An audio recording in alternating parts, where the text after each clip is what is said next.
ಮನು ಬಂಗಾರ, ಯಾಕೋ ಕಂದ ಬಾಗ್ಲ ಹಾಕೊಂಡು ಒಬ್ನೇ ಕೂತಿದ್ಯಾ? ಬಾರೋ ಹೊರಗೆ. ಅಮ್ಮನ ಹತ್ರ ಚಾಡಿ ಹೇಳಲ್ಲ, ನಿನಗೆ ಬಯಸೋದಿಲ್ಲ ಸರಿನಾ? ಕೋಪ ಮಾಡ್ಕೋಬೇಡ್ವೋ, ನಂದೇ ತಪ್ಪಾಯ್ತು. ಚಿನ್ನು, ಬೆಳಗ್ಗೆಯಿಂದ ನೀನು ಏನು ತಿಂದಿಲ್ವಂತೆ. ನೋಡು, ನಾನು ನಿನಗೋಸ್ಕರ ಏನು ತಂದಿದ್ದೀನಿ ಅಂತ. ನಿನಗಿಷ್ಟ ಅಂತ ಲಾಡು ತಗೊಂಬಂದಿದ್ದೀನಿ, ತಿನ್ನೋ ಬಂಗಾರ. ನನಗೇನು ಬೇಡ, ಅಮ್ಮ ಯಾರು ಕೊಟ್ಟರು ತಿನ್ನಬಾರ್ದು ಅಂದಿದ್ದಾರೆ. ಮನು, ನೀನು ವಾರಸ್ದಾರ ಅಲ್ವಾ?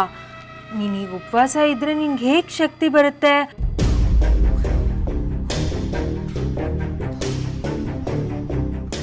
ಅಮ್ಮ ಕೊಟ್ಟರು ಬೇಡ ಅಂತ್ಯ, ಚಿಕ್ಕಮ್ಮ ಕೊಟ್ಟರು ತಿನ್ನಲ್ಲ, ಮತ್ತೆ ನಿಂಗೆ ಶಕ್ತಿ ಇರುತ್ತಾ? ಚೂರು ತಿನ್ನು, ನೀನು ತಿಂದರೆ ಶಕ್ತಿ ಬರುತ್ತೆ. ಶಕ್ತಿ ಬಂದರೆ ಇಸ್ಕೂಲ್ಗೆ ಹೋಗ್ಬೋದು. ಇಸ್ಕೂಲ್ಗ? ನಾನ? ಯಾರು ಕಳಿಸ್ತಾರಂತೆ ನನ್ನ? ಅಮ್ಮ ಕಳ್ಸಲ್ಲ ನನ್ನ. ಯಾಕೆ ಕಳ್ಸಲ್ಲ? ಕಳಿಸ್ತಾರೆ. ಒಂದಲ್ಲ ಒಂದಿನ ಕಳಿಸ್ಲೇಬೇಕಲ್ವಾ? ನೀನು ಹಠ ಮಾಡಿದ್ರೆ ಬೇಗ ಕಳಿಸ್ತಾರೆ. ಹೂಕಂದ, ನೀನು ಶಾಲೆಗೆ ಹೋಗ್ಬೇಕಂದ್ರೆ ಏನು ಮಾಡ್ಬೇಕು ಗೊತ್ತಾ?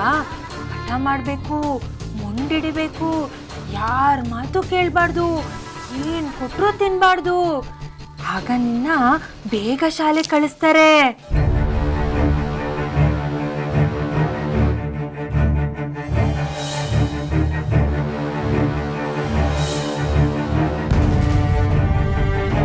ಮನು,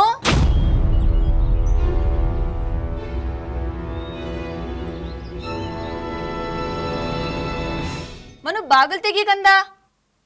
ಮನು ನೋಡು, ನಾನ್ ನಿಂಗೋಸ್ಕರ ಬಿಸಿಬೇಳೆ ಬಾತ್ ತಂದಿದ್ದೀನಿ.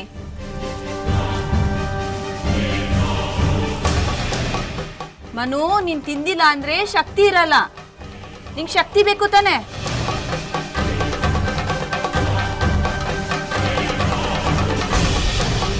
ಬಾಗಲ್ ತೆಗಿ ಕಂದ. ಮನು, ಹೋಗ್ಬೇಡ, ಒಂದು ಊಟ ಮಾಡಲಿಲ್ಲ ಅಂದ್ರೆ ಏನೂ ಆಗಲ್ಲ. ಶಾಲೆಗೆ ಕಳ್ಸೋವರೆಗೂ ನೀನು ಊಟ ಮಾಡಬೇಡ. ನಿನಗೆ ಶಾಲೆಗೆ ಹೋಗ್ಬೇಕು ತಾನೆ?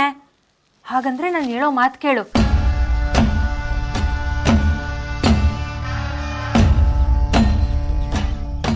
ನಂಗೊಬ್ರು ಸ್ವಾಮೀಜಿ ಗೊತ್ತಿದ್ದಾರೆ. ಅವರು ದೇವ್ರನ್ನ ಹೊಲಿಸ್ಕೊಳ್ಳೋದಿಕ್ಕೆ 1 ತಿಂಗಳು ಉಪವಾಸ ಮಾಡಿದ್ರಂತೆ. ಆಮೇಲೆ ಅವ್ರಿಗೆ ದೇವ್ರು ಒಲ್ದು ಏನು ಬೇಕೋ ವರ ಕೇಳು ಅಂದ್ರಂತೆ. ಆಮೇಲೆ ಅವ್ರ ಆಸೆನೆಲ್ಲ ಈಡೇರಿಸಿದ್ರಂತೆ.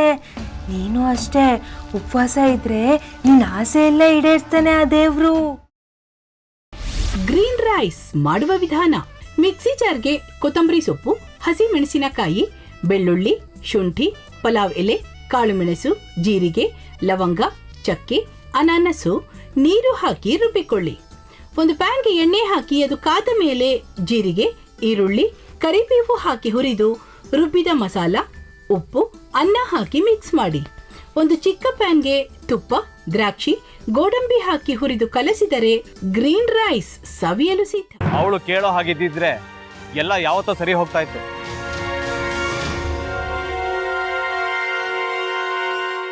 ಅದಕ್ಕೆ ನೀವಾದ್ರೂ ಏನು? ನಾನಾದ್ರೂ ಏನತ್ತೆ? ಅವಳ ಹತ್ರ ಬಂದು ನೀನು ಸೋಲೋದು ಬೇಡ, ನಾನೇ ಸೋಲ್ತೀನಿ, ನೀನು ನಮ್ಮ ತಂದೆಗೆ ಅವಮಾನ ಮಾಡಿದ್ರು ಪರವಾಗಿಲ್ಲ, ದಯವಿಟ್ಟು ಮನೆಗೆ ಬಾ ಅಂತ ಬೇಡ್ಕೋಬೇಕಾ? ಹಾಗೆಲ್ಲ ಅಳಿ ಅಂದ್ರೆ ಸಂಸಾರ ಅಂದಮೇಲೆ ಇಂಥದೆಲ್ಲ ಏನಾದರೂ ಒಂದು ಇದ್ದೇ ಇರುತ್ತೆ.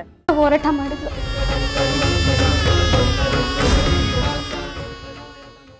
ಮಧುವಂತೆ ಅಕ್ಕನ ನ್ಯಾಯ ಸಿಗುವವರೆಗೂ ನನ್ನ ಮದ್ವೆನೇ ಮಾಡ್ಕೊಳ್ಳಲ್ಲ ಅಂತ ಪಣ ತೊಟ್ಟು ಕೂತಿದ್ಲು.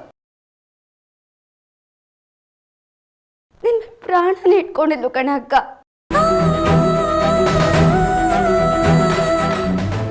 ಅವಳು ಮೈ ಮೇಲೆ ನೀನು ಸೇರ್ಕೊಂಡು ಅವಳ ಸಂಸಾರನ ಹಾಳು ಮಾಡ್ತಿದ್ಯಲ್ಲೇ.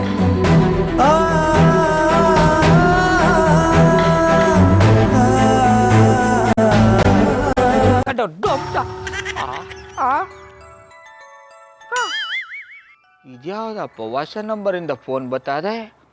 ಆ ಫೋಟೋ ತಗೊಂಡವೇನಾದ್ರು ಬೇರೆ ನಂಬರಿಂದ ಮಾಡಿರ್ಬೋದಾ? ತೊಂದರೆ ಇಲ್ಲ, ಎತ್ತು ಬಿಡು. ಹಲೋ, ಏಯ್ ಪಟ್ಟಾಪಟ್ಟಿ ಚಡ್ಡಿ ಬನಿಯನ್, ಏನೋ ಮಾಡ್ತಾ ಇದ್ಯಾ? ಶಿವನೇ ಶಂಭುಲಿಂಗ, ನಿನ್ನ ಜೊತೆಗೆ ಮಾತಾಡ್ದವನೇಲಪ್ಪ.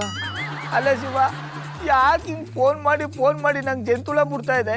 ಏಯ್ ವಾಯ್ಸ್